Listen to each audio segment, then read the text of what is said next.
ರಿಥಮ್ ಕನ್ನಡಕ್ಕೆ ಸ್ವಾಗತ. ದಿನದ ಪ್ರಮುಖ ಸುದ್ದಿಗಳು. ಎಂಎಲ್ಸಿ ರವಿಕುಮಾರ್ ಅವರು ತಮ್ಮ ಹುಟ್ಟೂರಾದ ದಾವಣಗೆರೆ ಜಿಲ್ಲೆ ಜಗಳೂರು ತಾಲೂಕಿನ ಹುಚ್ಚಂಗಿಪುರ ಗ್ರಾಮದಲ್ಲಿನ ಸರ್ಕಾರಿ ಹಿರಿಯ ಪ್ರಾಥಮಿಕ ಶಾಲೆಯನ್ನೇ ದತ್ತು ತೆಗೆದುಕೊಂಡು ಸುಮಾರು 3.5 ಕೋಟಿ ರೂಪಾಯಿ ವೆಚ್ಚದಲ್ಲಿ ಸುಸಜ್ಜಿತ ಮಾದರಿ ಸರ್ಕಾರಿ ಹಿರಿಯ ಪ್ರಾಥಮಿಕ ಶಾಲೆ ನಿರ್ಮಿಸಿದ್ದಾರೆ. ಯಾವುದೇ ಖಾಸಗಿ ಶಾಲೆಗಳಿಗೆ ಕಮ್ಮಿ ಇಲ್ಲದಂತೆ ಹೈಟೆಕ್ ಸ್ಪರ್ಶವನ್ನು ನೀಡಿದ್ದಾರೆ. ಮಂದಗತಿಯಲ್ಲಿ ಸಾಗುತ್ತಿರುವ ಆರ್ಥಿಕತೆಗೆ ಪುನಶ್ಚೇತನ ನೀಡಲು ಭಾರತೀಯ ರಿಸರ್ವ್ ಬ್ಯಾಂಕ್ ಮಹತ್ವದ ಕ್ರಮ ಕೈಗೊಂಡಿದೆ. 5 ವರ್ಷಗಳ ಬಳಿಕ ಮೊದಲ ಬಾರಿಗೆ ಬಡ್ಡಿ ದರಗಳನ್ನು ಕಡಿತ ಮಾಡಿದೆ.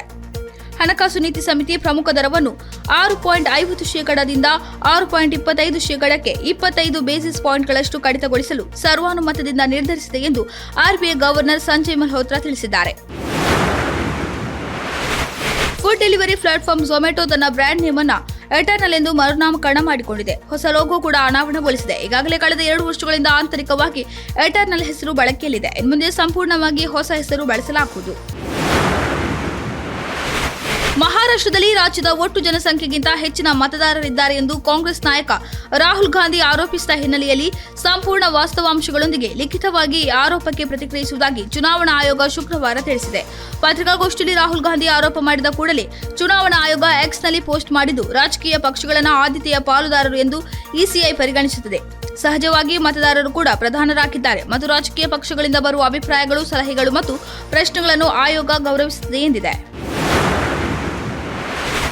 ಸನಾತನ ಧರ್ಮದ ಪ್ರತಿಯೊಂದು ಆಚರಣೆಗಳು, ಸಂಪ್ರದಾಯಗಳು ವೈಜ್ಞಾನಿಕ ಮಹತ್ವವನ್ನ ಹಾಗೂ ತಳಹದಿಯನ್ನ ಹೊಂದಿವೆ. ಅವುಗಳಲ್ಲಿ ಶಂಖನಾದವು ಒಂದು. ಹಾಗಾಗಿ ಇಲ್ಲೊಬ್ಬರು ಬಾಲಿವುಡ್ ನಟ ತಮ್ಮ ಫಿಟ್ನೆಸ್ಗಾಗಿ ಶಂಖ ಊದುವ ಅಭ್ಯಾಸವನ್ನ ಬೆಳೆಸಿಕೊಂಡಿದ್ದಾರೆ. ಇದು 99.99% ಸಮಸ್ಯೆಗಳನ್ನು ಬಗೆಹರಿಸಲು ಸಹಾಯ ಮಾಡಿದೆ ಎಂದು ಅವರು ಹೇಳಿಕೊಂಡಿದ್ದಾರೆ.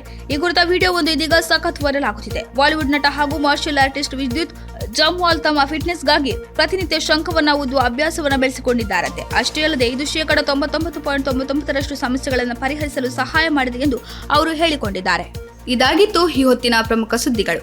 ಇನ್ನಷ್ಟು ಹೆಚ್ಚಿನ ವಿಚಾರಗಳಿಗಾಗಿ ವೀಕ್ಷಿಸಿ ರಿಥಮ್ ಕನ್ನಡ.